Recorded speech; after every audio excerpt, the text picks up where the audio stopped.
హల్లెలూయా హల్లెలూయా హల్లెలూయా హల్లెలూయా హల్లెలూయా. పాటలు చాలా వాక్యంలోకి వెళ్దాం.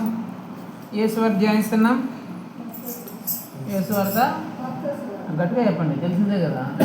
యేసు వార్త మత్తయి సువార్త ఎన్నో అధ్యాయం ధ్యానిస్తున్నాం? ఎన్నో అధ్యాయంలో 19. Very good. మత్తయి సువార్తలో 19వ అధ్యాయంలో చివరిసారిగా మీరన్న వాక్యం అంశం ఏంటి?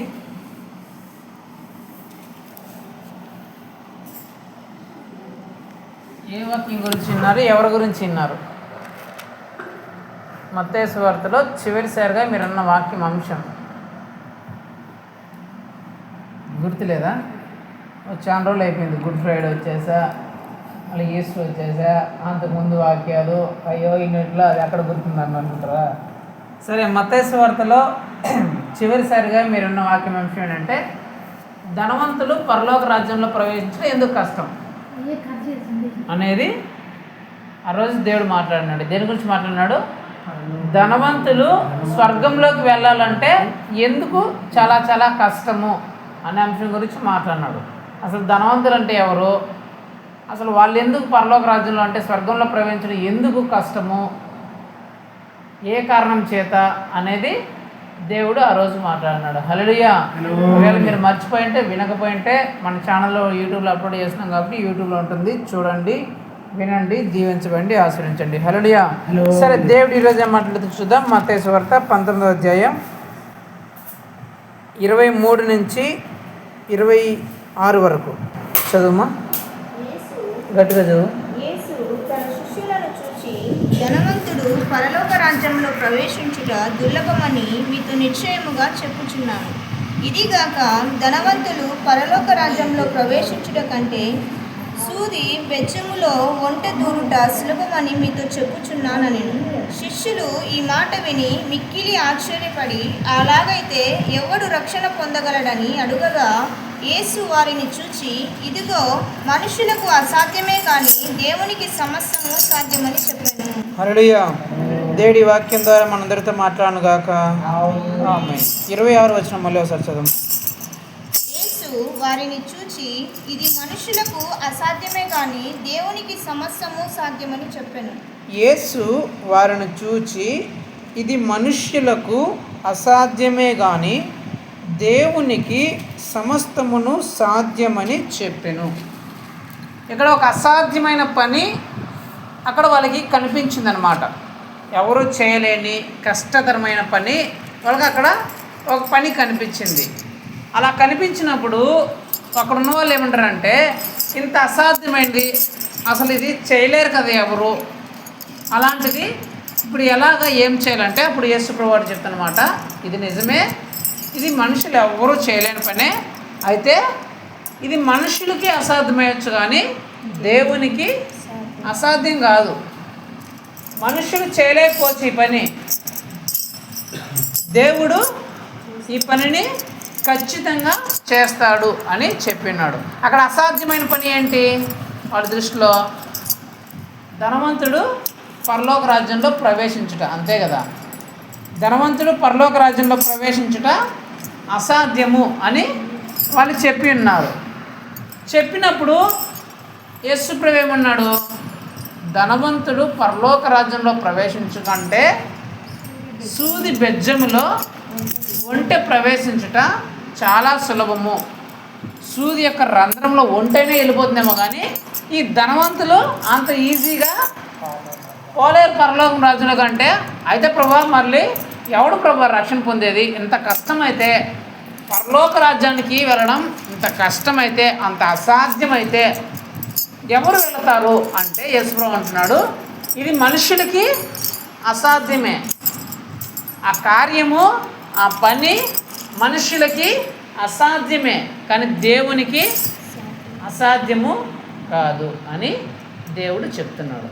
అంటే మనకు రకరకాల విషయాలు మన జీవితంలో ఇది అసాధ్యము, ఇది మన జీవితంలో ఇక జరగదేమో, ఇంకా కష్టమేమో, మన వల్ల అవ్వదేమో, ఇది మనకు దక్కదేమో, ఇది రాదేమో అనే కొన్ని సందర్భాలు, కొన్ని పరిస్థితులు వస్తాయి ప్రతి ఒక్కరి జీవితంలో.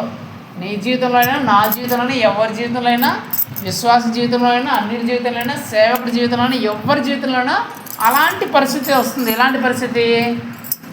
ఇది జరగదేమో, ఇది అసాధ్యమేమో, ఇక మనం ఎంత ప్రయత్నించినా కూడా, ఏం చేసినా కూడా ఇక మన వల్ల కాదేమో, మన వల్ల జరగదేమో అనే కొన్ని పనులు వస్తాయి.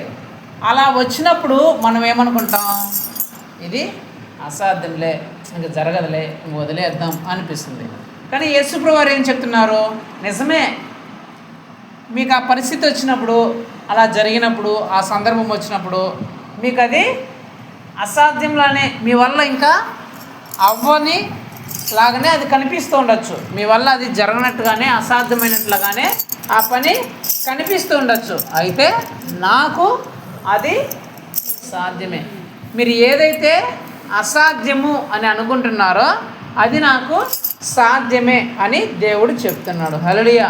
ఇప్పుడు దేవుడికి సాధ్యం కాని పని ఏదైనా ఉందా? ఏదైనా ఉందా దేవునికి సాధ్యం కాని పని? ఏది లేదు కదా. ఈ ప్రపంచంలో దేవునికి సాధ్యం కాని పని అంటూ ఏదీ లేదు. ఇప్పుడు దేవునికి అసాధ్యమైన పని ఏది లేదు కదా.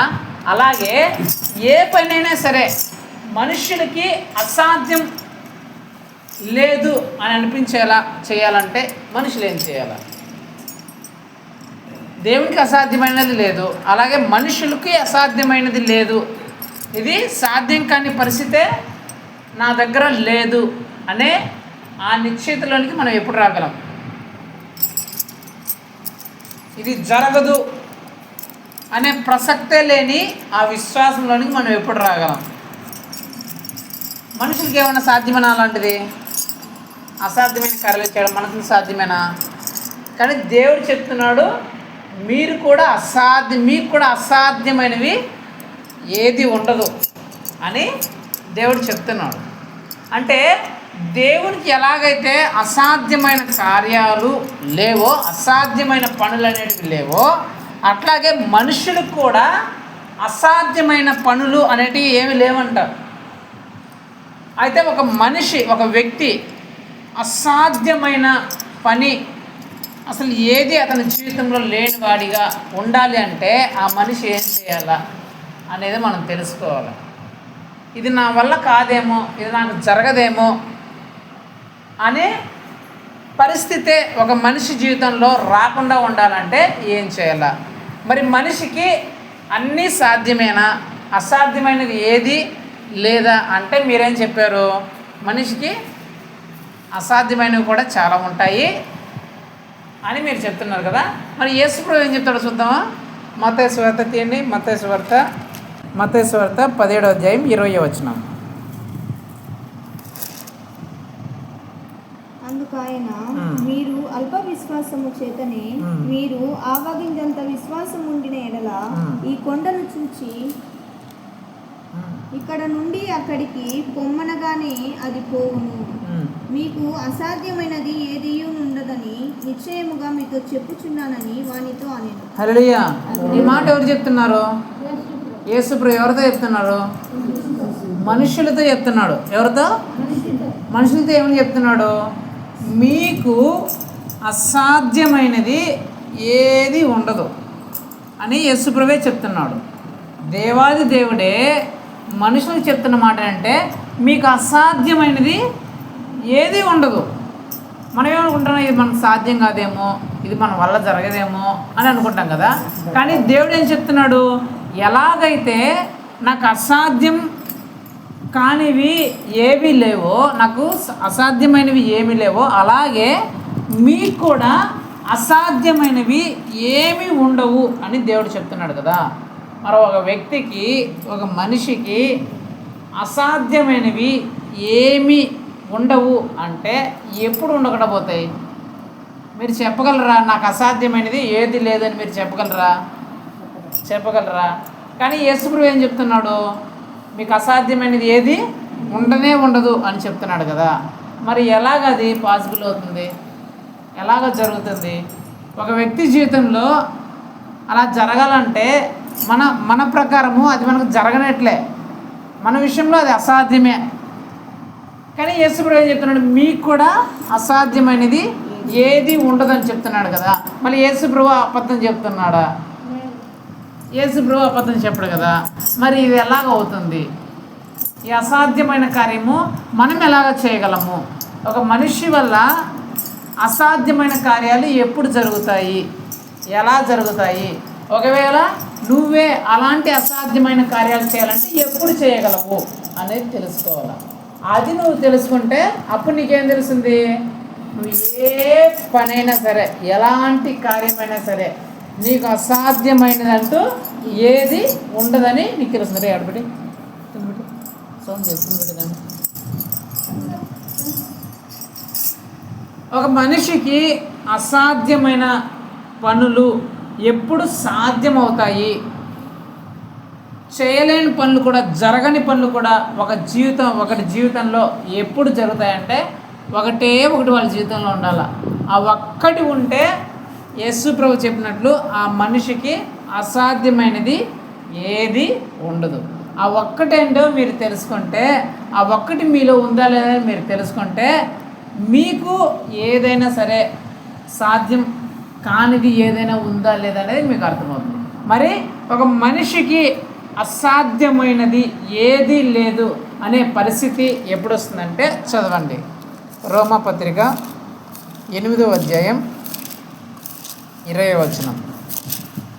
నీకు అసాధ్యమైన కార్యము ఏదీ లేదు అనే స్థితికి నువ్వు ఎప్పుడు వస్తావంటే, ఏదైనా ప్రార్థన చేసినా, దేనికోసమైనా దేవుని ప్రార్థించినా, దేనిని అడిగినా, ఏదైనా ఆశించినా, ఏదైనా దొరకాలని, ఏదైనా అవ్వాలని, ఏదైనా జరగాలని కోరుకున్నా అది జరగకుండా, అది దొరకకుండా పోయే ప్రసక్తే లేని పరిస్థితుల్లో నువ్వు ఎప్పుడు వస్తావంటే చదువుమ్మా. రోమా రాసిన అపోస్తలుడైన పౌలు గారు రోమీయులకు రాసిన పత్రిక 8వ అధ్యాయం 28వ వచనం. దేవుని ప్రేమించు వారికి అనగా ఆయన సంకల్పము చొప్పున పిలువబడిన వారికి మేలు కలుగుటకై సమస్తమును సమకూడి జరిగించుచున్నవని ఎరుగుదము. హల్లెలూయా. ఇక్కడ దేవుడు చెప్తున్న మాట, ఒక వ్యక్తికి అసాధ్యమైన పనే ఇంకా లేదు అనే పరిస్థితికి ఎప్పుడు వస్తారంటే ఒకటి దేవుణ్ణి ప్రేమించు వారికి సమస్తము సమకూడి జరుగుతాయంట.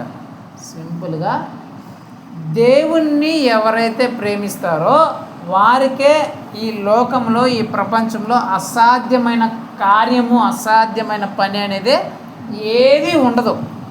అర్థమైందా?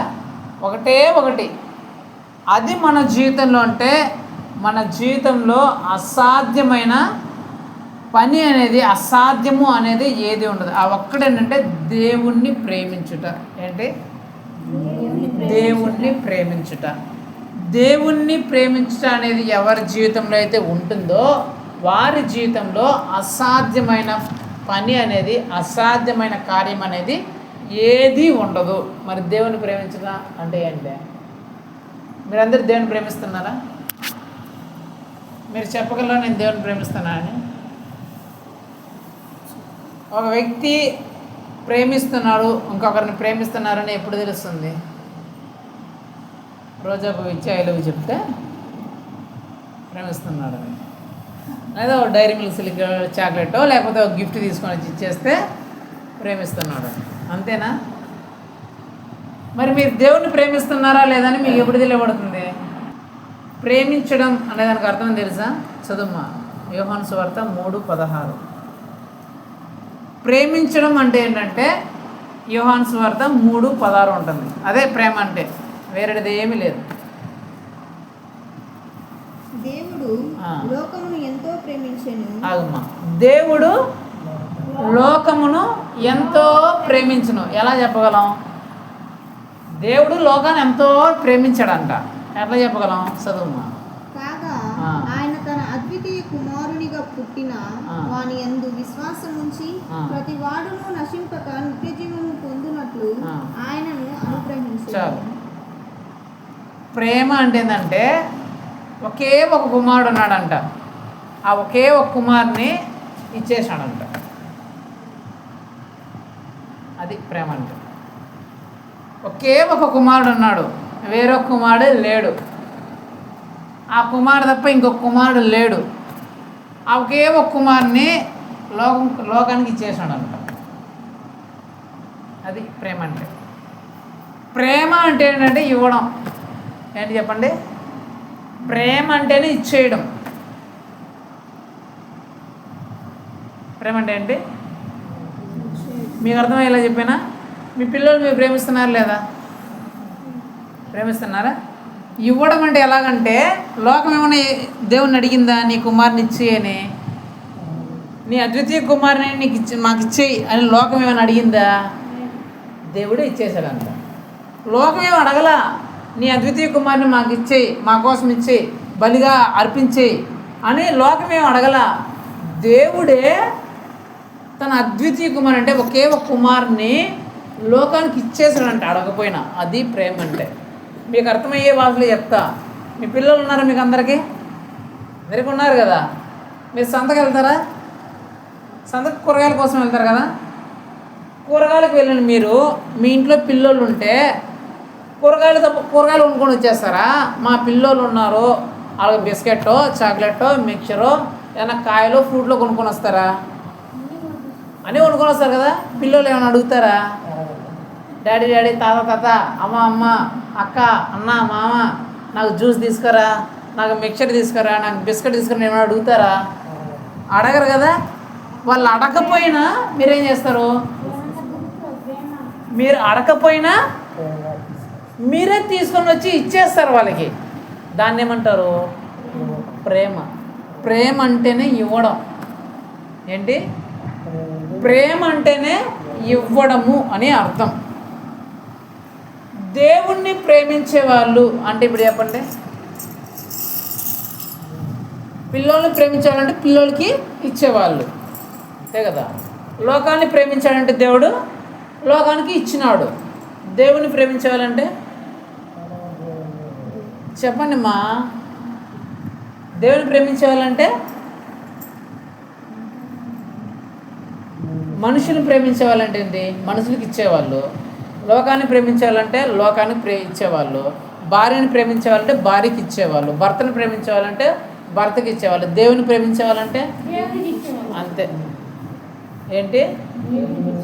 దేవునికి ఇచ్చేవాళ్ళే దేవుని ప్రేమిస్తున్నట్టు. ఇప్పుడు ఒక మనిషికి అసాధ్యమైనది ఏది లేదనే పరిస్థితికి ఎప్పుడు వస్తుందంటే, ఎవరైతే దేవుణ్ణి ప్రేమిస్తారో వారికి అసాధ్యమైనది ఏది ఉండదంట. దేవుణ్ణి ప్రేమించే వాళ్ళకి అసాధ్యమైనది ఏది ఉండరు. మరి దేవుణ్ణి ప్రేమించడం అంటే దేవుని కోసం ఇచ్చేయడం, ముందు వెనక ఆలోచించకుండా ఇచ్చేయడం అంతే. దాన్ని ఏమంటారు? దేవుణ్ణి ప్రేమించడం. ఏమి ఇవ్వాలి దేవునికి? దేవునికి ఇచ్చేయడం అంటే దేవుని ప్రేమించట్లే. ఏమి ఇవ్వాలా?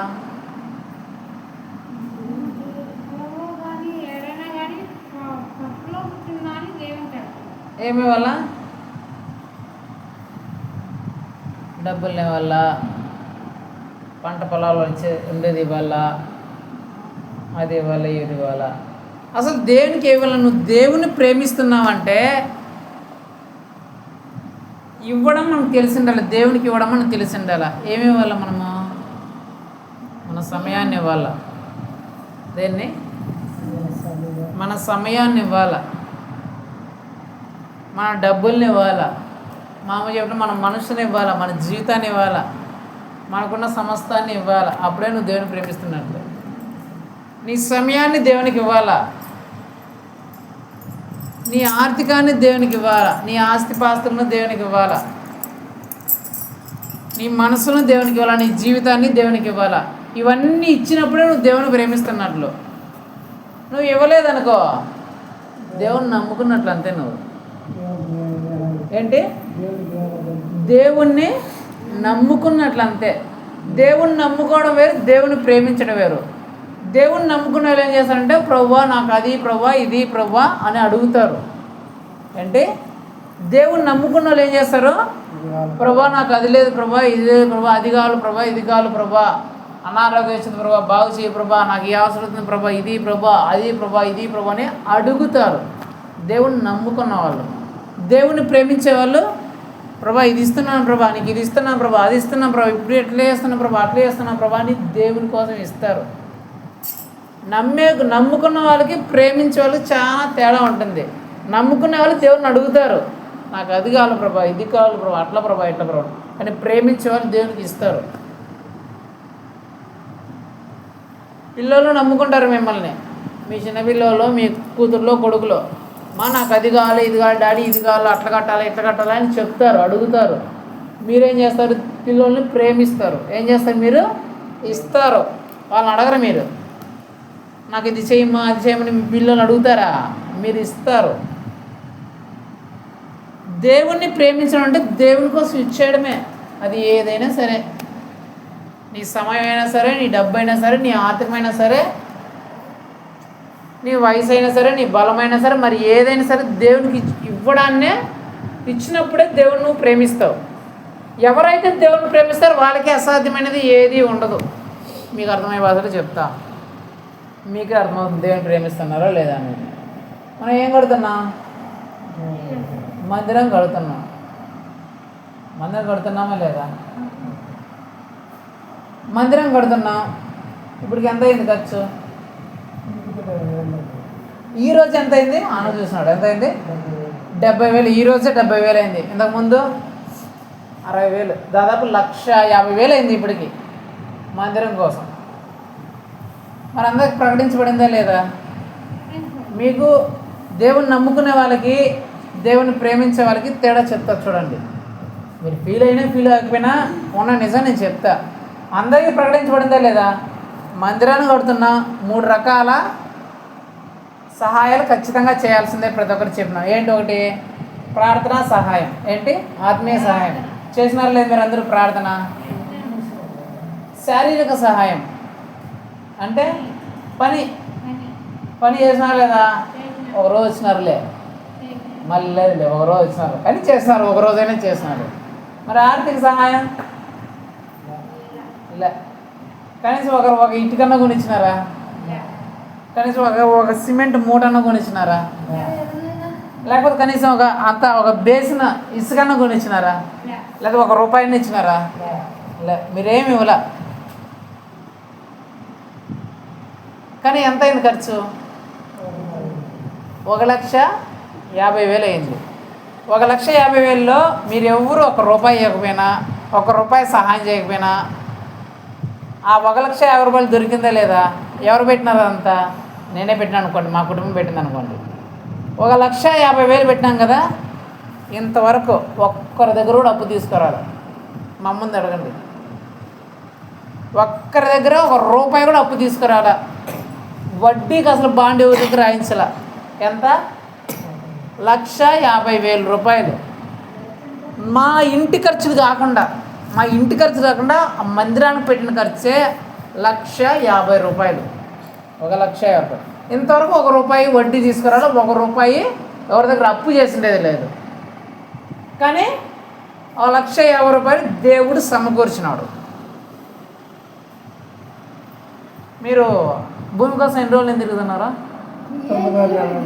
ఎన్ని రోజుల నుంచి చెప్పండి? 9 నెలల నుంచి. ఎంత ఖర్చు పెట్టినారు ఇప్పటికి? ఎంత అయింది? 2 లక్షలు అయింది. 2 లక్షలు అయింది భూమి కోసం. 9 నెలల నుంచి తిరుగుతాను, 2 లక్షలు అయింది. ఇంకా వాళ్ళ పని జరగల. ఆ 2 లక్షలు ఖర్చు పెట్టడానికంటే, ప్రభువా నీ మందిరం కోసం నేను 5,000 ఇస్తాను ప్రభు అంటే నీ పని ఎప్పుడో అయిపోయిండేది.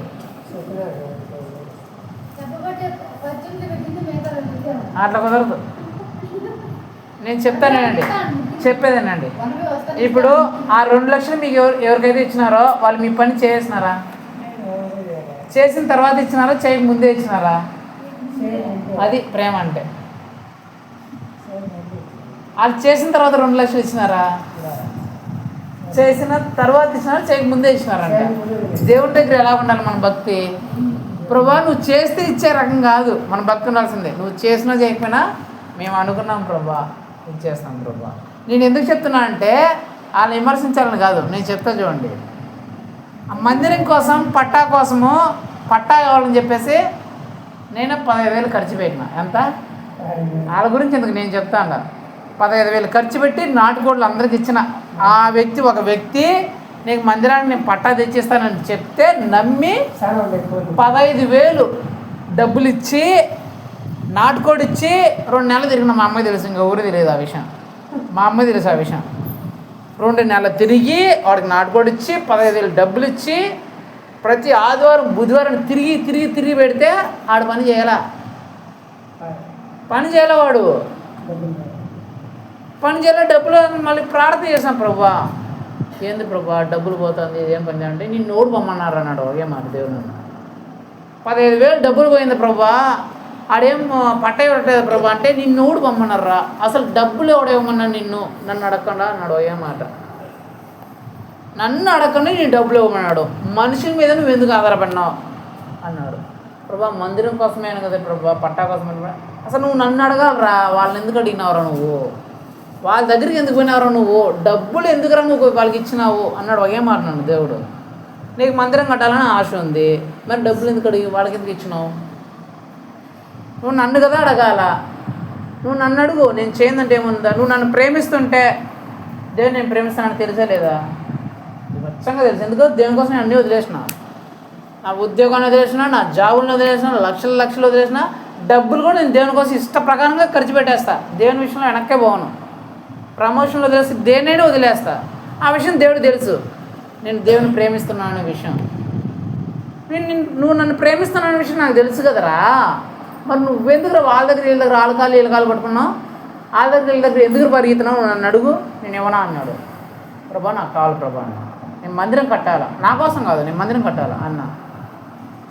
ఆ 3 నెలలు తిరిగినా నేను, జనవరి నుంచి మార్చి వరకు పిచ్చుకొని తిరిగినా 10,000 ఖర్చు పెట్టినా, నాటుకోడి ఇచ్చిన. అబ్బే అలా ఊలే ఎండలు తిరిగినా వాళ్ళు తిరిగినా, ఎప్పుడు ఇవ్వమంటే సాయంత్రం అంటే పోయినా, 10:30 పోయినా, అన్ని పోయినా, డబ్బులు ఎప్పుడు కావాలంటే అప్పుడు ఇచ్చిన. అక్కడ ఆలే ఈలే పట్ట కదా, కనీసం పేపర్ కూడా ఇవ్వాలి వాడు.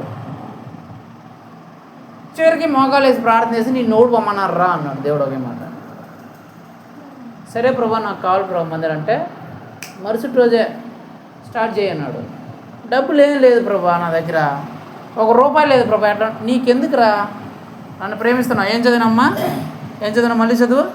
రోమా 8:28 చదువు మళ్ళీ.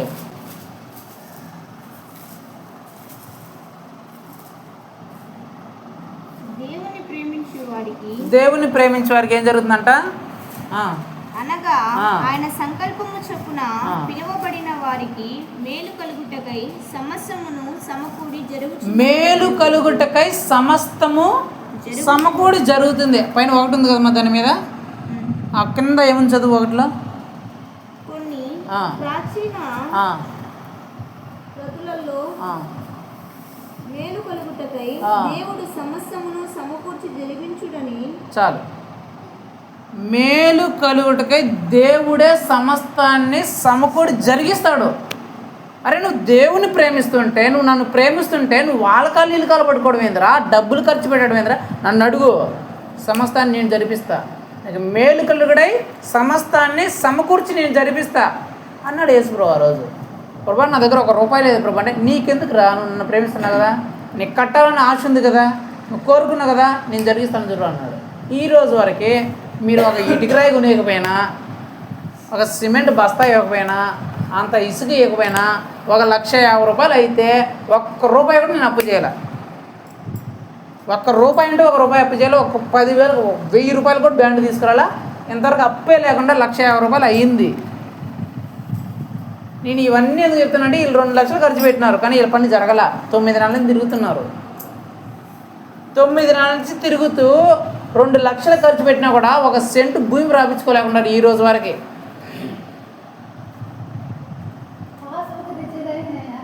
ఎందుకంటే నేను ఎందుకు చెప్తున్నానంటే, మీకు అసాధ్యమైన కార్యాలు ఎప్పుడు సాధ్యమంటే మీరు దేవుణ్ణి ప్రేమించినప్పుడే.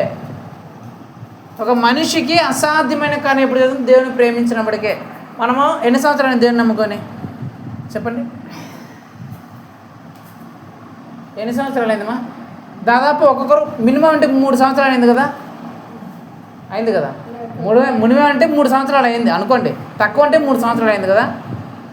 3 సంవత్సరాలు అనేది మనం అందరం దేవుని అనుకోండి, అంటే ఈ పరిచర్యలో ఉండి యేసుక్రీస్తు సేవకుల సంస్థల పరిచర్యలో ఉండి మనం తక్కువ అంటే 3 సంవత్సరాలు అయింది కదా. ఈ అమ్మాయి ఎన్ని సంవత్సరాలు అయింది, ఎన్ని రోజులు అయింది ఈ పరిచర్యలోకి వచ్చి? దాదాపు ఇది 4వ రోజు 5వ రోజు. కానీ వచ్చిన మొదటి రోజే ఈ అమ్మాయి ఫస్ట్ మా ఇంటికి వచ్చింది. ఈ అమ్మాయి వచ్చింది, చర్చి కడుతున్నాము తెలిసినాము, చెప్పినాము. చర్చి కడతానని తెలిసిన ఈ అమ్మాయిని మనం ఏం చెప్పాల, మనం చర్చి కడతామని చెప్పినాం అంతే. ఇంటికి వచ్చింది, పోయేటప్పుడు నా చేతిలో 3,000 పెట్టింది.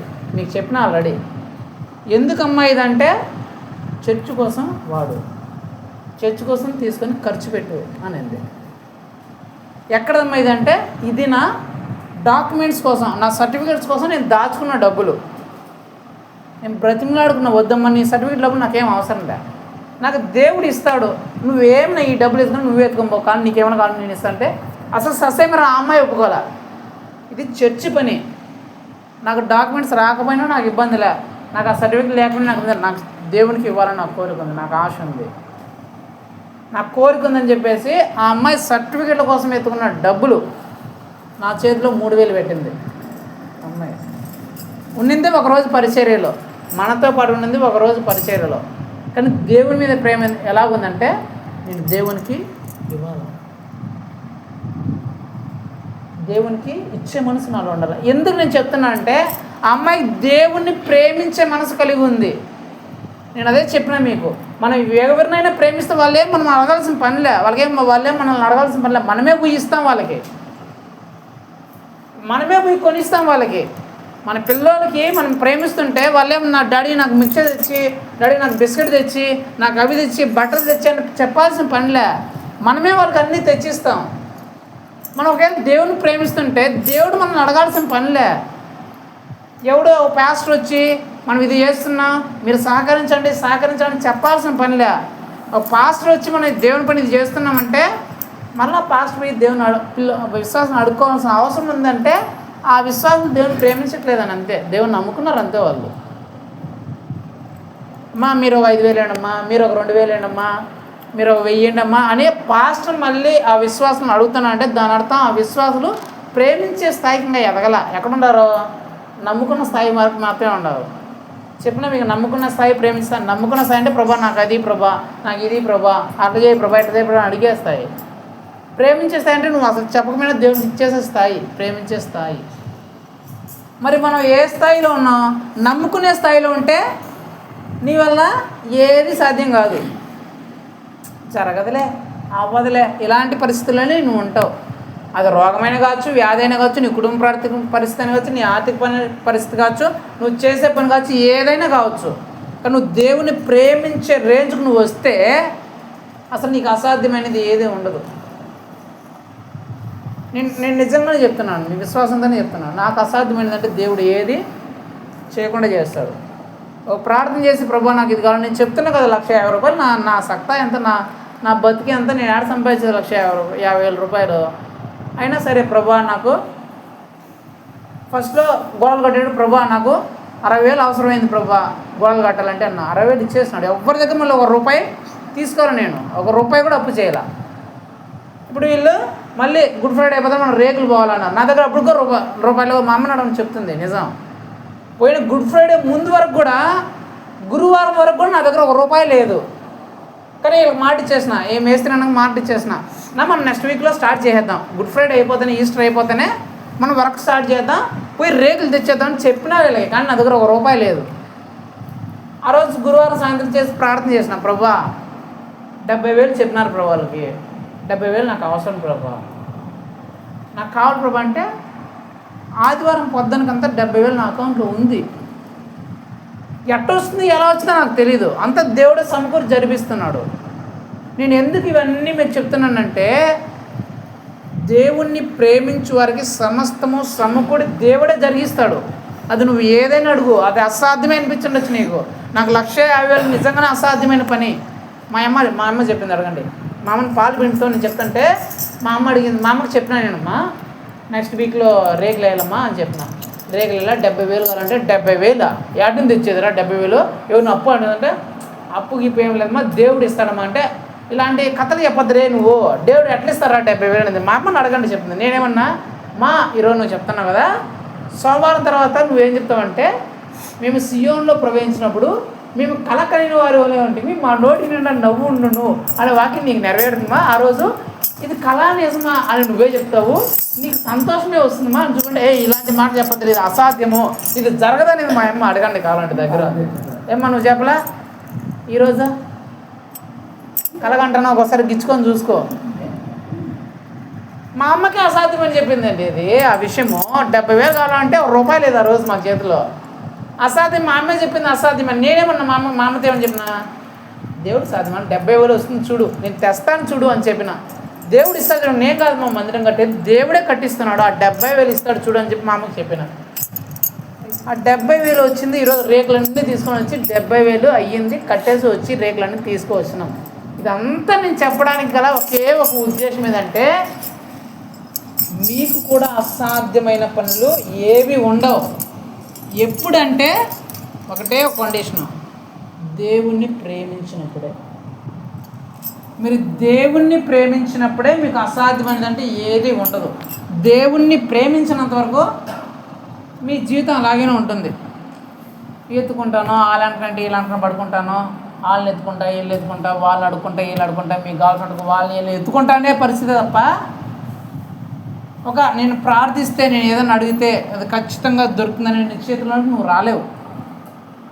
దేవుణ్ణి ప్రేమించడం అంటే ఒకటే ఒకటి, దేవుడు అడగకపోయినా దేవునికి ఇవ్వడం.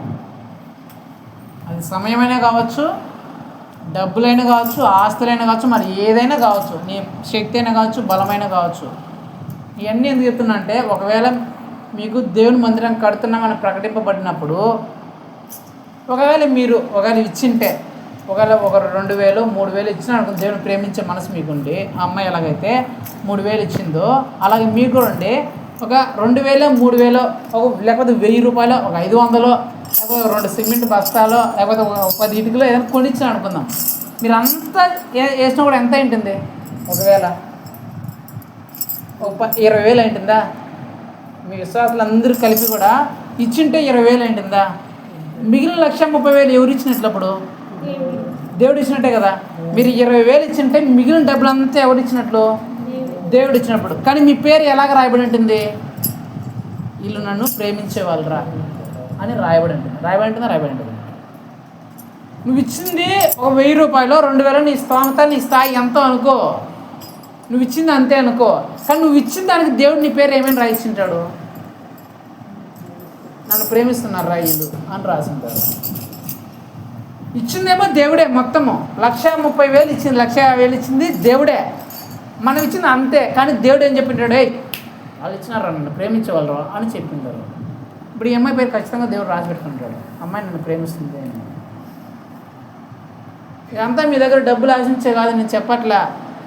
నేను ఎప్పుడూ చెప్తాను, మీ డబ్బులు నాకు అవసరం లేదు. చెప్పినా నేను ఎప్పుడైనా మీ డబ్బులు ఎప్పుడైనా మిమ్మల్ని ఆశించినా, మీరు ఇస్తా అన్నా కూడా నాకు వద్దు మా మీరు బలవంతం చేస్తే తప్ప నేను తీసుకొని ఎప్పుడు మీ డబ్బులు మీరు ఇస్తానంగా నేనే మీకు ఇస్తాను తప్ప బలవంతం చేసిన ఎప్పుడు. నేను ఎందుకు చెప్తున్నానంటే, మీకు ఆ మనసులోకి రావాలా, ప్రేమించే మనసు, దేవుని ప్రేమించే మనసులోనే మీరు రావాలా. మీరు నమ్ముకున్న జీవితంలోనే ఇంకా ఉన్నారు.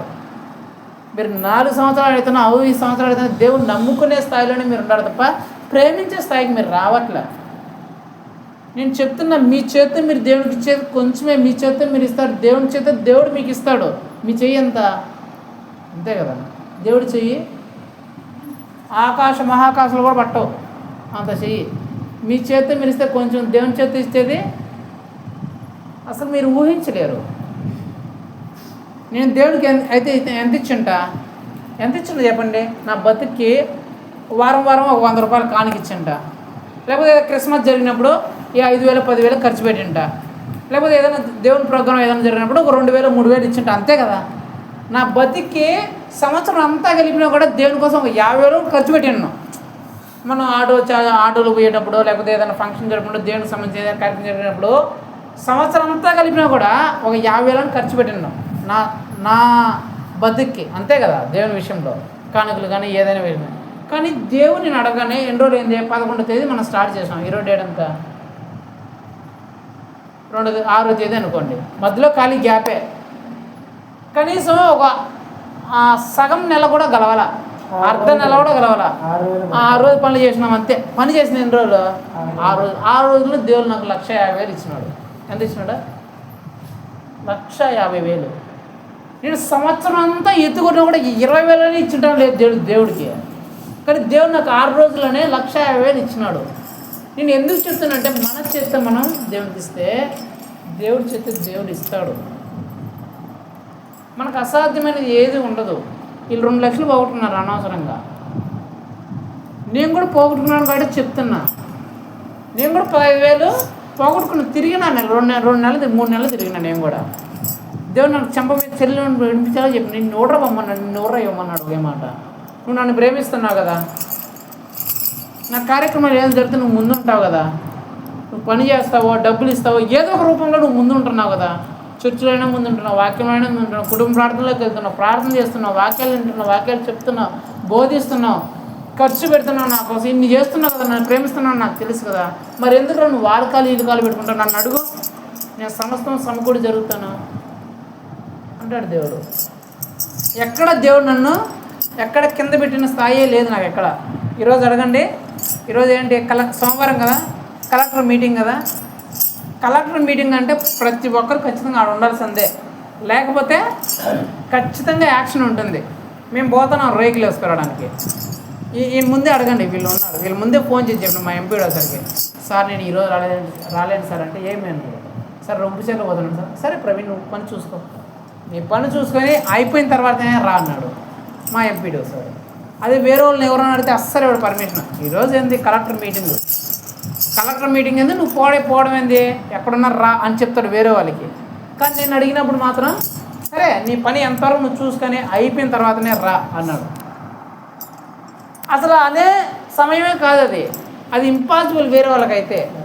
కానీ దేవుడు నాకు ఎందుకు చేసినాడు అలాగా, ఎందుకు మార్చినాడు? సమస్తము సమకూడి జరిపిస్తాడు దేవుడు. ఎందుకు? నువ్వు దేవుడు ప్రేమిస్తున్నావు కాబట్టి. ఇవన్నీ నేను ఎందుకు చెప్తున్నానంటే, మీరు డబ్బులు నాకు ఇవ్వాలని కాదు, మీరు అందరూ మీ జీవితంలో ఏవైతే మీకు అసాధ్యం అనుకుంటున్నారో అవన్నీ మీ వల్ల మీకే సాధ్యం అవ్వాలా.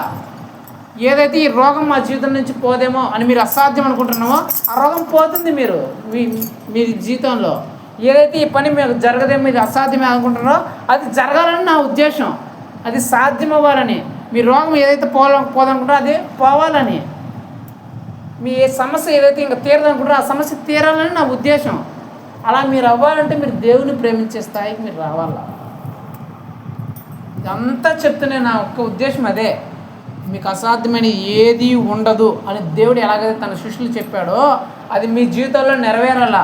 మీరు ప్రార్థన చేస్తే ప్రభువా నాకు ఇది కావాలని ప్రార్థన చేస్తే అది జరగాలి. అట్లా ప్రభువా నాకు ఇది లేదు, ఇప్పుడు నాకు ఇది అవసరం ప్రభువా అని ప్రార్థన చేస్తే అది జరగాలి. అది ఏదైనా సరే, అది మనుషులకు అసాధ్యమై ఉండొచ్చు, కానీ నువ్వు ప్రార్థన చేస్తే అది జరిగి తీరాల. అలాంటి జీవితంలోకి అలాంటి స్థాయిలోకి మీరు రావాలా. అలాంటి స్థాయిలోకి మీరు రావాలంటే ఉండే ఒకే ఒక మార్గం, మీరు దేవుని ప్రేమించే వారిగా ఉండాలి. దేవుని ప్రేమించే వారిగా ఉండాలంటే ఒకటే ఒకటి పని, మీరు ఇచ్చేవారిగా ఉండాలి దేవునికి. నేను చెప్తుంటే డబ్బులు ఇచ్చేవారు అంటే మొట్టమొదటి మీరు డబ్బులు అనేది గుర్తు వస్తుంది. అది లాస్ట్ అని నేను చెప్తే మీకు ఎప్పుడు మీ సమయాన్ని దేవుడికి ఇవ్వాలి. ప్రార్థన చదవడం కానీ, వాక్యం చదవడం, ఇలా కుటుంబ ప్రార్థనలు కలుసుకోవడం కానీ, కుటుంబ ప్రార్థనలు ఉండడం కానీ, ఆదివారం చర్చకు రావడం కానీ, వాక్యం వినడం కానీ, అది సమయం. మీ సమయం ఇవ్వడం అంటే ప్రార్థన చేయకపోయినా మీరు సమయం ఉన్నట్లే, వాక్యం చదవకపోయినా వినకపోయినా మీరు సమయం ఉన్నట్లే, కుటుంబ ప్రార్థన రాకపోయినా మీరు సమయం ఉన్నట్లే. మీకు దేవుని ప్రేమ లేవంటే మీరు దేవుని ప్రేమించినట్లే. ఆదివారం చర్చకు రావడం మీరు దేవుని ప్రేమించినట్లే. ఎందుకంటే మీ సమయాన్ని మీరు దేవునికి ఇవ్వట్లే. మీరు ఏ రోజైతే ప్రార్థన చేయలేదో, ఏ రోజైతే వాక్యం వినలేదో, ఏ రోజైతే వాక్యం చదవలేదో, ఏ ఆదివారం అయితే మీరు చర్చకు రాలేదో, ఏ కుటుంబ ప్రార్థనకు అయితే మీరు రాలేదో ఆ రోజు మీరు దేవుని ప్రేమించినట్లే. మీ సమయాన్ని మీరు దేవునికి ఇవ్వాల. దేవుని పని జరుగుతుంది, చర్చే కావచ్చు, అది అన్నాలు పెట్టే పనే కావచ్చు, పరిచర్య కావచ్చు, సాపలు వేసేది కావచ్చు, అది అందరికి తెలిసింది. అది సాపలు వేయాలా, అక్కడ అన్నాలు పెట్టాలి, భోజనాలు వడ్డించాలని తెలుసు, నీకు కూడా తెలుసు. నువ్వేం పని చేయట్లంటే అసలు నువ్వు దేవుని ప్రేమించినట్లే. ఒకరు చెప్పాల్సిన అవసరం లేదు, మనకి ఈ పని చేయండి చర్చిలో, ఆ పని చేయండి చేయాల్సిన. నాకు ఎవరైనా చెప్తారు చర్చిలో, నువ్వు అన్నాలు పెట్టు, నీళ్ళు పోయి, ఆ ప్లేట్లు ఎత్తు, సాపలు అయ్యి అని ఎవరిని చెప్తారు? ఎవరు చెప్పరు నాకు, అసలు నేను చెప్పించుకోను. అది దేవుని పని అని తెలిసిందంటే అసలు నాకు ఎవరు చెప్పాల్సిన పని, ముందు వెళ్ళిపోతా అంతే. నన్ను ఒకటి పిలవాల్సిన పనిలా, ఒకటి చెప్పాల్సిన పనిలా. అది ఖర్చు పెట్టేదాన్ని నేను ఖర్చు పెట్టేస్తా. అలా అడగపోయిన ప్రభు సార్ నేను ఇస్తాను సార్, ఇంత ఇస్తాను, నేను దేవుని కోసం ఇది చేస్తాను అని నేనే ముందుంటా. దేవుని పైన ఫస్ట్ నేనే హెల్ప్ ఇచ్చేస్తాను. ఎందుకంటే నాకు ప్రేమించే మనసు ఉంది, దేవుని ప్రేమించే మనసు. ఎందుకంటే నాకు తెలుసు దేవుడు నన్ను ఎంతగా ప్రేమించినాడు, దేవుడు నా కోసం ఎలాంటి అద్భుతాలు చేసినాడో నాకు తెలుసు. యాక్సిడెంట్ అయితే చచ్చిపోయిన ఎంతమంది ఉన్నారు, చిన్న యాక్సిడెంట్లకే. అంత భయంకర యాక్సిడెంట్ జరిగినా కూడా నేను ఇప్పటికీ సజీవ లెక్కలో ఉండా. కారణం దేవుడి కృపే, నాదేం లేదు. ఇలాంటి నేను కూడా ఎప్పుడో కలిసిపోయినా మట్టిలో. ఈ రోజుకి 3వ వర్ధంతో జరుగుతూ ఉంటుంది నాకు. ఒకవేళ చచ్చిపోయి ఉంటే 3వ వర్ధంతో జరిగేది. 3 ఏళ్ళు అయింది ఈ రోజుకి యాక్సిడెంట్ అయ్యి నాకు. 3 సంవత్సరాలు అయింది. 3వ వర్ధంతో చేసుకోవాల్సింది మా ఇంట్లో వాళ్ళందరూ. కానీ ఈరోజు నేను బ్రతుకున్నాను, ఈరోజు సువార్త ప్రకటిస్తాను, ఈరోజు సంతోషంగా ఉన్నాను. నాకు ఏ లోటు లేదు, మా ఇంట్లో ఏ కష్టం లేదు, ఎవరు బాధపడిన పరిస్థితి, శాంతి సమాధానంగా ఉన్నాం మేము.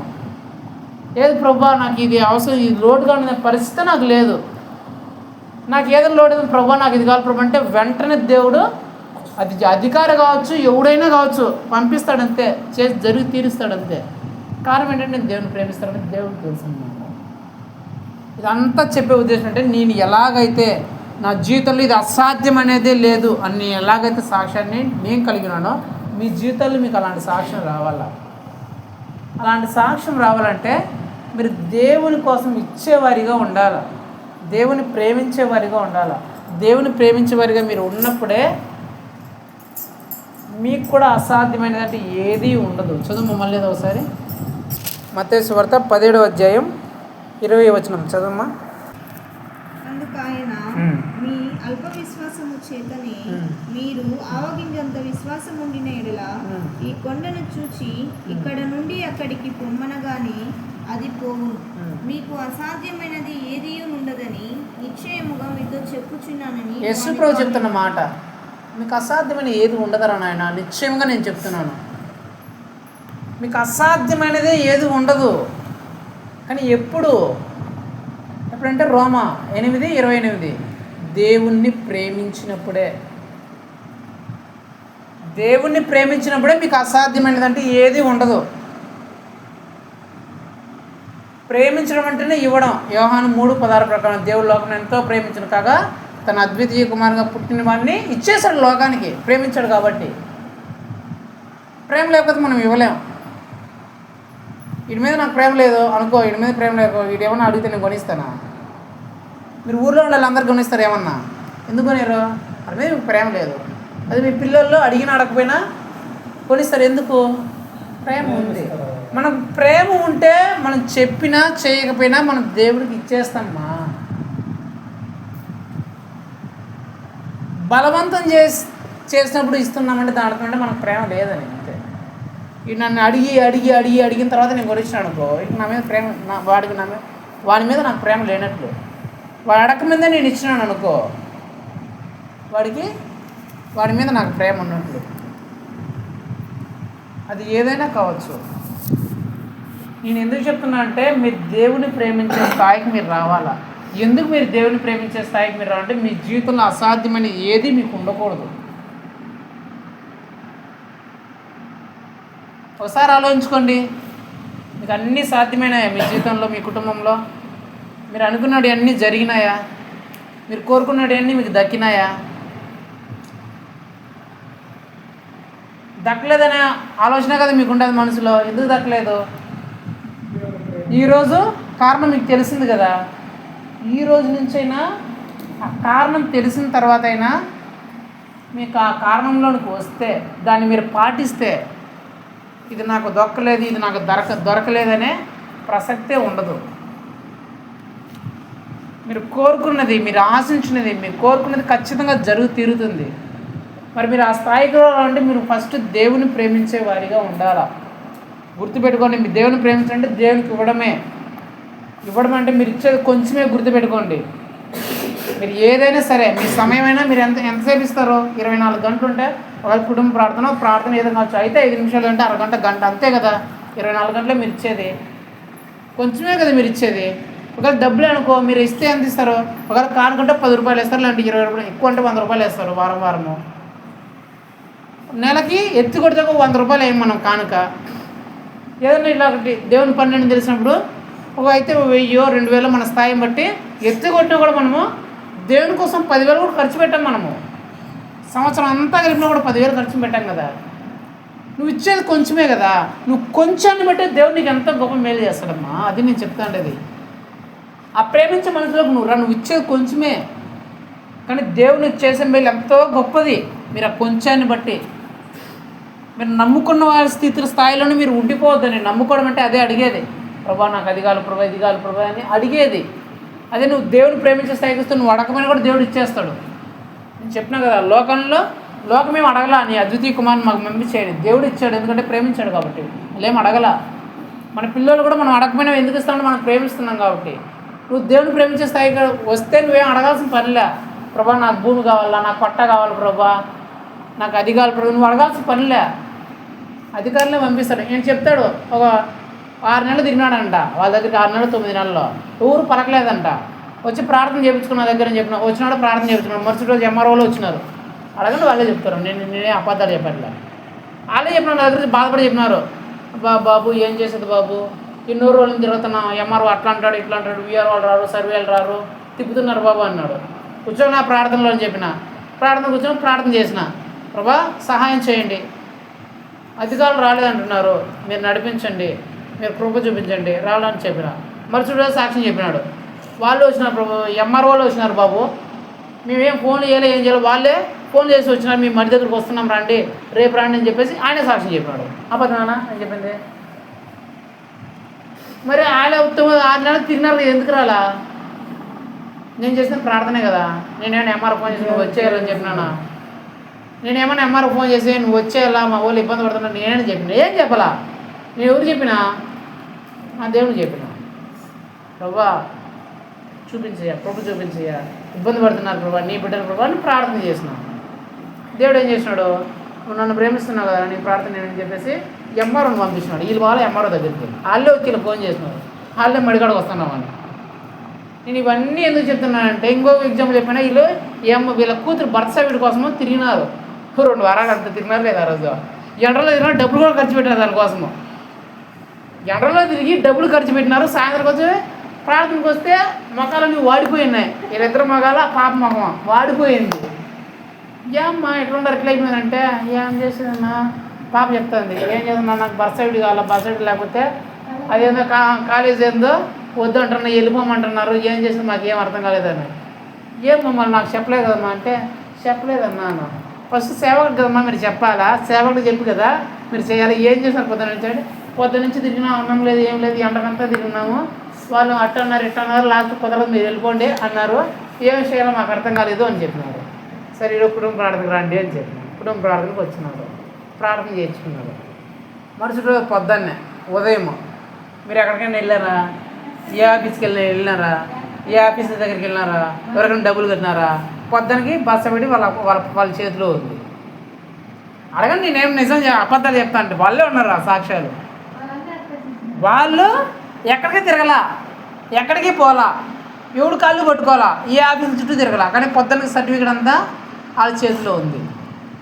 అంతకుముందు రోజేమో రోజంతా తిరిగినారు ఎండలో, ఆఫీస్ చుట్టూ తిరిగినారు, ఈఫీస్ చుట్టూ తిరిగినారు, వాళ్ళకి డబ్బులు ఇస్తున్నారు, వీళ్ళకి డబ్బులు ఇస్తున్నారు, అంత జరిగిన కూడా లాస్ట్గా సర్టిఫికేట్ లేక వాడిపోయిన మొక్కలతో ఇంటికి వచ్చినారు. కానీ ఆ రోజు రాన్న మా ప్రార్థన అని మీకోసం ప్రార్థన చేస్తాను వచ్చినారు, కుటుంబ ప్రార్థనలో కూర్చున్నారు, ప్రార్థన చేస్తున్నాం. మరుసటి రోజు సర్టిఫికేట్ వాళ్ళు ఎక్కడ పోకపోయినా సరే సర్టిఫికేట్ వాళ్ళ చేతిలోకి వచ్చింది. ఇవన్నీ నేను ఎందుకు చెప్తానంటే ఒకటి వాళ్ళకి అసాధ్యమైండొచ్చు ఆ బర్త్ సర్టిఫికేట్, వాళ్ళ వల్ల కాకపోయిండొచ్చు, కానీ నువ్వు దేవుని ప్రేమించడం వల్ల అయితే నీ దగ్గరికి అదే వస్తుంది. నువ్వు వెళ్ళాల్సిన పనిలే. నాకు అసాధ్యమైండొచ్చు మందిరం కట్టడం, 1,50,000 రూపాయలు తీసుకురావడం, కానీ నేను దేవుని ప్రేమించినైతే ప్రార్థన చేస్తే ఆ 1,00,000 రూపాయలు దేవుడే సమకూరుస్తాడు. నేను అది ఎందుకు చెప్పానంటే, ఆ డబ్బులు దేవుడు నాకు ఇస్తాడని తెలుసు. నేను కట్టిస్తాను నీకు ఎందుకు అన్నాడు. ఆ రోజే చెప్పినాడు నాకు, ప్రభా నేను మందిరం కట్టాడ, నేను కట్టిస్తారా, నీకు కావాల్సిన మందిరం కదా నేను కట్టిస్తా అన్నాడు. ప్రభా డబ్బులు నేను సమకూరుస్తారా, నీకెందుకు రా అన్నాడు. నాకు ఆ రోజు తెలుసు డబ్బులంతా దేవుడు ఎక్కడ కూడా సమకూరుస్తానని. కానీ మీకెందుకు చెప్పానంటే, మీకు ప్రేమించే మనసు ఉందా లేదా? మీరు దేవుడికి ఇచ్చే మనసు ఉందా లేదా అని నేనేమన్నా తెలుసుకుందాము అనే ఉద్దేశంతో ఆ విషయం చెప్పాను. ప్రేమించే మనసు ఉందా లేదా? మీ దగ్గర డబ్బులు తీసుకొని నాకేం ఆశ లేదు, కోరిక లేదు. ఇప్పుడు కూడా చెప్తాను కదా, నేను ఎవ్వరి డబ్బులు ఆశించను, ఎవ్వరి డబ్బులు కోరుకోను. సేవలో డబ్బులు లేకపోయినా సరే, నేను పస్తులుండైనా సరే సేవ చేస్తా. డబ్బుల కోసం నేను సేవ చేయట్లా. డబ్బులు లేకపోయినా సరే, పస్తులుండైనా సరే, ఒట్టన్నం తినైనా సరే నేను సేవ చేస్తాను. మీ డబ్బులు నేను ఎప్పుడు ఇదే మరి, మీ డబ్బుల కోసం నేను సేవకు రాలా. నేనే డబ్బులు అంతా వదులుకొని వచ్చేసాను సేవకి. మీ డబ్బులు నాకు అవసరం లే. కానీ నా ఉద్దేశం, నా కోరిక ఏంటంటే మీరు దేవుని ప్రేమించే స్థాయికి రావాలా. నా జీవితంలో ఎలాగైతే నేను ఏది అడిగినా సరే దేవుడు నో అని చెప్పకుండా ఎలాగైతే నాకు ఇస్తున్నాడో, మీ జీవితాలు కూడా అలాగ రావాలా. అలాంటి స్థాయిలో మీ జీవితాలు అన్నీ ఎదగాల. మీరు ఇలాంటి స్థాయిలో ఉండిపోకూడదు అనేది నా ఉద్దేశం. ఈరోజు పూరి గుడిసెలో ఉన్న వాళ్ళు అట్లా పూరి గుడిసెలో ఉండిపోవాలని అనేది నా ఉద్దేశం కాదు. దేవుని నమ్ముకున్న బిడ్డలు నా ద్వారా దేవుని తెలుసుకున్నారు. నా ద్వారా వీళ్ళు నేను కన్నాను. దేవుణ్ణిలో నేను వీళ్ళందరూ కొన్నాను. నా పిల్లల లాంటి వాళ్ళు వీళ్ళందరూ ఇలాంటి స్థితిలో ఉండిపోవడం నాకు ఇష్టం లేదు. వాళ్ళకి మంచి స్థాయి తీసుకెళ్ళాలా. ఏమ్మా మీరు ఎందుకు చదివిస్తున్నారు మీ పాపని? వాళ్ళు వారం అడుగుతారు, లేకపోతే 10 రోజులకు ఒకసారి వస్తారు, నా దగ్గరికి వస్తారు. బాబు 2000 అయ్యి బాబు పాపకి, బాబు 3000 అయ్యి బాబు, ఏదో అన్నాన్ని కట్టాలంట, ఏదో ఫీజులు కట్టాలంట, అది కట్టాలంట, ఇది కట్టాలంట అని వారానికి 2 సార్లు వస్తారు నా దగ్గర డబ్బులు వేయించుకోవడం వాళ్ళ పాప కోసం. ఎందుకు వేస్తున్నారు మా అంత కష్టపడి? వాళ్ళు కూలి పని ఆమె చెప్పినా, ఏమ్మా నువ్వు 2 రోజులు ఆ పాప చెప్తుంది ఫోన్ చేసి, మా రేపు పోయి మొన్న జ్వరం వచ్చినప్పుడు మా 3000 కావాలమ్మా అంటే, పోతామ్మా రేపు పనికి పోయి తీసుకొని వస్తానమ్మా అంటుంది అమ్మ అంటుంది. వాళ్ళ కూతురు ఏమంటుంది, మా వద్దు మా నీకు జ్వరం వచ్చింది, జ్వరం తగ్గిపోయిన తర్వాత వదలంటే, జ్వరమ్మా అవన్నీ చూసుకుంటే ఎట్టమ్మా, నీకు డబ్బులు కావాలి కదా, నాకు జ్వరం వచ్చినా పర్లే నేను పోతానమ్మా, నేను పోయి ఎట్టో డబ్బులు సంపాదించుకొస్తాను నీకు వేస్తానమ్మా అంటుంది ఆమె. ఆమె జ్వరాన్ని లెక్క పెట్టలా, ఆమె జ్వరాన్ని లెక్క పెట్టలా, ఆ పనిని ఆ ఎండను లెక్క పెట్టా. వీళ్ళిద్దరూ వాళ్ళకి హెల్త్ బాగాలేకపోయినా, జ్వరం వస్తానా, ఒళ్ళు నొప్పులైనా, కాళ్ళు తగిలించుకుంటున్నా, ఏం చేసుకుంటున్నా వాళ్ళు ఉండేది ఒకటే ఉద్దేశం ఏంది, ఆ పాపకు డబ్బులు పంపించాలా, ఎలాగైనా డబ్బులు ఇవ్వాలా అని అంత కష్టపడి అంత డబ్బులు పంపించాల్సిన అవసరం వాళ్ళకి ఏమొచ్చింది? ఏముంది మా మీకు? ఆ బిడ్డ భవిష్యత్తు బాగుండాలా, ఆ బిడ్డ మంచి జీవితంలోకి వెళ్ళాలనే కదా వాళ్ళు అంత కష్టపడుతుండేది. వాళ్ళ ఆరోగ్యాన్ని కూడా లక్ష్య పెట్టకుండా అలా డబ్బుల్ని దాన్ని కూడా పక్కన పెట్టేసి, ఆ ఎండాకిండంతా పక్కన పెట్టేసి అంత గొడ్డి చాకరీ ఎందుకు కష్టపడుతుంది? ఆ బిడ్డ బాగవ్వాలని. మీరందరూ కూడా స్వార్థలు నేను కన్నునే కదా, బిడ్డలు లాంటి కదా. మీరు కూడా మరి ఇలాగే ఉన్నారంటే నేను కూడా ఇవ్వకుండా నా బిడ్డలు ఇలా ఉండకూడదు, వీళ్ళు కూడా మంచి స్థాయిలోకి రావాలా. అందుకనే కదా మీకోసం కడుపులు కట్టుకొని తినక పరిగెత్తి ఆడివి ఈడివి మీకోసం ఎందుకు అంత పరిచయం చేస్తాను? నాకేం అవసరం వచ్చింది? మీకోసం నేను ఎందుకు ఉపవాసాలు ఉండాలా? మీకు రోగం వస్తే నేను ఎందుకు ఉపవాసాలు ఉండాలా? మీ ఇంట్లో కుటుంబ ప్రార్థన అయితే నేను ఎందుకు అన్నం మానేసి రావాలా? మీరు ఎక్కడో హాస్పిటల్ ఉంటే నేను ఎందుకు పరిగెత్తుకుంటూ రావాలా? మీరు ఎక్కడో బాగలేక పడిపోయినా నేను ఎందుకు అవన్నీ కొనుక్కొని వచ్చి మీకు ఇవ్వాలా? ఎందుకు మీకోసం నేను ప్రార్థన చేయాలా? మీ బంధువులు పట్టించుకోకపోయినా, మీ ఇరుపు రోజులు పట్టించుకోకపోయినా ఎందుకు నేను పరిగెత్తుకుంటూ రావాలా? అమ్మో వీళ్ళు నా బిడ్డలే, ఇలాగుంటే ఎట్లా, వీళ్ళు అభివృద్ధి చెందాలా, వీళ్ళు బాగవ్వాలా అనే ఉద్దేశం నాలో ఉంది. కాబట్టి మీకు బాగలేకపోతే పరిగెత్తుకుంటూ వస్తా, మీకు మంచి చేయాలని చూస్తా. మీరు తప్పు చేస్తే బెండు తీయేస్తా. 2 ఉంటాయి నా దగ్గర. మీరు ఇతడు కచ్చోడు అనుకోండి, ఇటు దుర్మార్గుడు అనుకోండి. మీకు బాగలేనప్పుడు బాగా ప్రేమ చూపిస్తా, మీరు దారి తప్పితే తాట తీస్తా. బాగా ప్రేమ చూపించి మీరేమనుకుంటారు, బా ఇలాంటి బాబు ఎక్కడ లేడు బా మా ఊర్లోనే, అసలు మా పిల్లలు కూడా ఎవరు లేరు బా అనుకుంటారు. బెండు తీసినప్పుడు మీకేమర్థం అవుతుంది?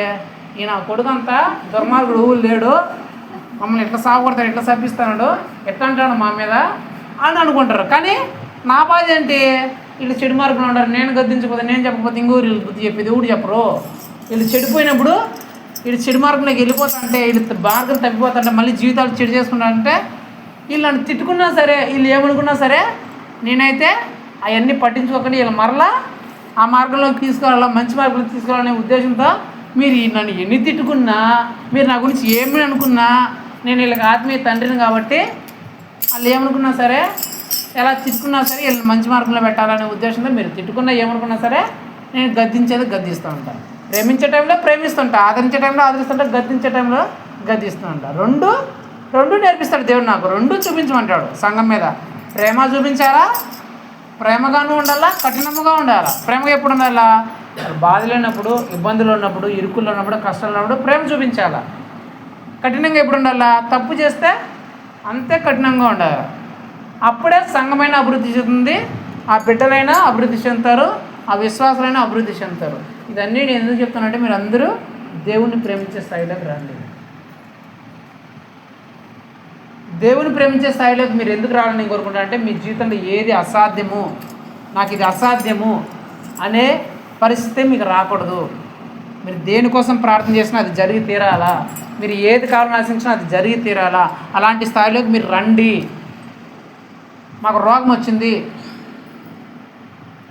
ప్రార్థన ప్రభా నాకు ప్రార్థన చేయండి, ప్రభా ఈ రోగం బాగాలని ప్రార్థన చేస్తే మీరు పోవాలా రోగం. అలాంటి స్థాయిలోకి మీరు రావాలా. మీకోసం మీ సేవకుడు ఎప్పుడు ప్రార్థన చేస్తుంటాడు, కానీ మీరు కూడా ఉండాలి. మీరు కూడా ప్రేమించే స్థాయికి రావాలి, దేవుని ప్రేమించే స్థాయికి. అలా మీరు వచ్చినప్పుడే మీకు అసాధ్యమైన ఏది దేవుని సన్నిధిలో ఉండదన్నమాట. కాబట్టి అలాగా మీరు దేవుని ప్రేమించి మీకు అసాధ్యమైనది ఏది లేని ఆ స్థాయికి మీరు రావాలని ఆశిస్తూ ప్రార్థన చేస్తూ పోయే ముందు మరలా చెప్తున్నాను, దేవుడు వారితో చెప్తున్నాడు. వారు చెప్తే నేను ప్రభా ఈ విధంగా అయితే రక్షణ పొందాలి ఎవరికి సాధ్యం ప్రభా అంటే, యేసు ప్రభు ఏం చెప్తున్నాడు? ఇది మనుషులకి అసాధ్యమే కానీ దేవునికి సమస్తమే సాధ్యమే. ఇది మనుషులకి అసాధ్యమేగా ఉండొచ్చు కానీ దేవునికి సమస్తము సాధ్యమే. దేవునికి అసాధ్యమైనది ఏది లేదని చెప్తూనే నాకు ఎలాగైతే ఏది అసాధ్యము లేదో మీకు కూడా అది అసాధ్యమే లేని కార్యాలు మీరు కూడా చేయగలరు. ఎప్పుడు చేయగలరు అంటే మీరు దేవుణ్ణి ప్రేమించే ఆ స్థాయికి వచ్చినప్పుడే. దేవుణ్ణి ప్రేమించడం అంటే ఏంటంటే దేవుడి కోసం ఇచ్చే మనసు, దేవుడి కోసం వదులుకునే మనసు నీకు ఎప్పుడైతే వస్తుందో అప్పుడే నువ్వు దేవుణ్ణి ప్రేమించినట్లు. ఎప్పుడైతే దేవుడు నువ్వు ప్రేమిస్తావో అప్పుడు నీకు మేలు కలుగుతాయి, సమస్తము సమకూడి జరుగుతుంది. ఎలా సమకూడి జరుగుతుందంటే దేవుడే జరిగిస్తాడు. అప్పుడు నీకు అసాధ్యమైనది ఏదీ ఉండదు. కాబట్టి ఇన్ని రోజులు మీకు తెలియకపోతే ఈ రోజు నుంచి అయినా ప్రభా నిన్ను నమ్ముకునే స్థాయి నుంచి నిన్ను ప్రేమించే స్థాయికి నేను రావాలి ప్రభా. ఇన్ని రోజులు నేను నమ్ముకుంటున్నానేమో, ఈ రోజు నుంచి అయినా నిన్ను ప్రేమించే స్థాయికి నేను రావాలా. నీకోసం నేను ఇచ్చే స్థాయికి, నీకోసం నేను వదులుకునే స్థాయికి, నీకోసం నేనే ముందుండే స్థాయికి రావాలి ప్రభా. అది ఏ విషయంలో అయినా సరే నేను నీకోసం ముందుండాలి ప్రభా, నేను నీకోసం ఇవ్వాలి ప్రభా, నేను నీకోసం వదులుకోవాలి ప్రభా. అప్పుడే నాకు అసాధ్యమైనదంటూ ఏదీ ఉండదు. నేను నీకోసం ఇచ్చేది, నేను నీకోసం వదులుకునేది, నీకోసం చేసేది కొంచెమైనా నువ్వు నా కోసం ఇచ్చేది ఎంతో గొప్పగా ఉంటుంది ప్రభా అనే నిశ్చితిలో నువ్వు వచ్చినట్టయితే ప్రార్థన చేసుకుందాం. కళ్ళు మూసుకుందాం.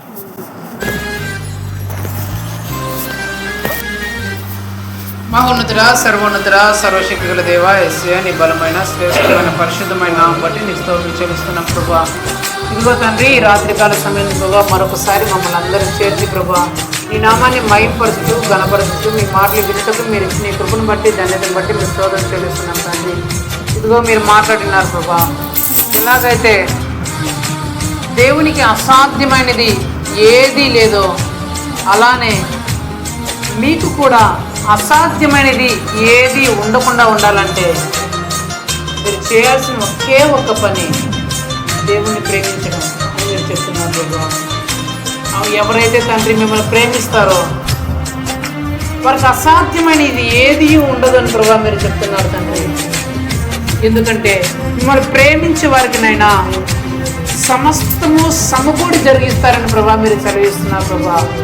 అది ఎలాంటిదైనా సరే, అది ఎంత అసాధ్యమైన పని అయినా సరే, ఎంత అసాధ్యమైనదిలా అనిపించినా సరే మిమ్మల్ని ప్రేమిస్తే తండ్రి దాన్ని మీరు సాధ్యం చేసి చూపిస్తారు ప్రభా మీరు తెలియజేస్తున్నారు తండ్రి.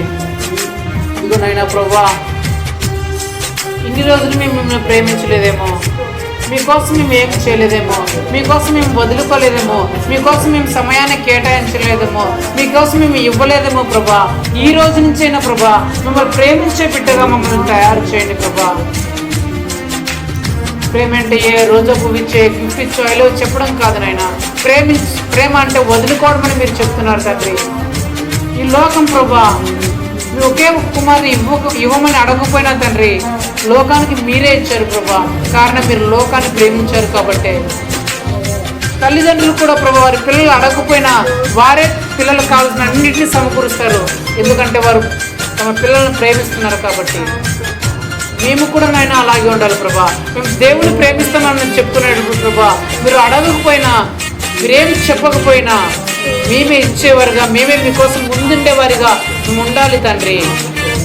ప్రార్థన విషయంలో, ఆరాధన విషయంలో, చర్చి విషయంలో, చర్చి పనుల విషయంలో, మందిరం విషయంలో, కానుకల విషయంలో, ఆర్థిక విషయంలో, అన్ని విషయాల్లో ప్రభా మేము ఇచ్చేవారిగా, మేము ముందుండేవారిగా, మీకోసం ప్రభా మేము ప్రయాసపడే వ్యక్తులుగా మమ్మల్ని తయారు చేయండి ప్రభా.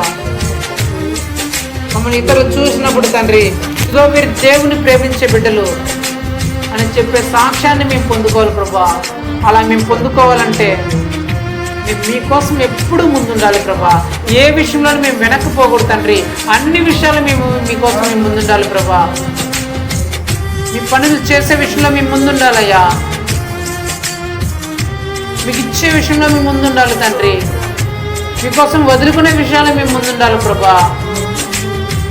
అలా మేము అన్ని విషయాలు ముందుండి తండ్రి మిమ్మల్ని ప్రేమించే వారిగా మేము ఉండి ప్రభా. ఆ జీవితాలు అసాధ్యం అనుకుంటున్న కార్యాలు ప్రభా సాధ్యం చేసుకుంటూ తండ్రి కృప చూపించమని బ్రతిలాడుకుంటూ ఇప్పుడు కూర్చున్న ప్రతి ఒక్క బిడ్డను జ్ఞాపకం చేసుకోండి తండ్రి. కృపా సన్నిధిలో ప్రభా వారు కూడా నాయన ఇన్ని రోజులు మిమ్మల్ని నమ్ముకున్న స్థాయిలోనూ ఉన్నారేమో, ఈ రోజు నుంచైనా ప్రభా మిమ్మల్ని ప్రేమించే స్థాయికి ఎదుగుడుకు తండ్రి మీ కృప చూపించండి అయ్యా. ప్రతి ఒక్క బిడ్డ మిమ్మల్ని ప్రేమించే స్థాయికి వచ్చి తండ్రి వారి జీవితాలు అసాధ్యమైన కార్యాలను సాధ్యం చేసుకున్నట్టుకు కృప చూపించమని బ్రతిలాడుకుంటూ కృప చూపిస్తారు నమ్ముతూ విశ్వసిస్తూ తండ్రి మా దేవుడు మా ప్రభువునైనా యేసుక్రీస్తు యొక్క పరిశుద్ధమైన నామములో అడిగి వేడుకుంటున్నాం మా ప్రేమలో తండ్రి. ఆమేన్. నా ప్రాణమా యెహోవాను సన్నిధించుము, నా అంతరంగ సమస్తమైన పరిశుద్ధమాను సన్నిధించుము. నా ప్రాణమా యెహోవాను సన్నిధించుము, ఆయన చేసుకున్న దేన్ని మరొకము. ఆమేన్. మన తండ్రి అయిన దేవుని ప్రేమయు ప్రభువైన యేసుక్రీస్తు యొక్క కృపయు పరిశుద్ధాత్మ దేవుని అన్యోన్య సహవాసము ఇప్పుడు ఎల్లప్పుడూ ఇక్కడ కూడి ఉన్న ప్రతి ఒక్కరితో పాటు మరి ముఖ్యంగా నా జీవితంలో అసాధ్యమైనది ఏదీ లేకుండా ఉన్నట్లు దేవుని నేను ప్రేమిస్తానని తీర్మానించుకున్న ప్రతి ఒక్క బిడ్డతో సదాకాలం తోడైన నడిపించి జీవించాల్సిన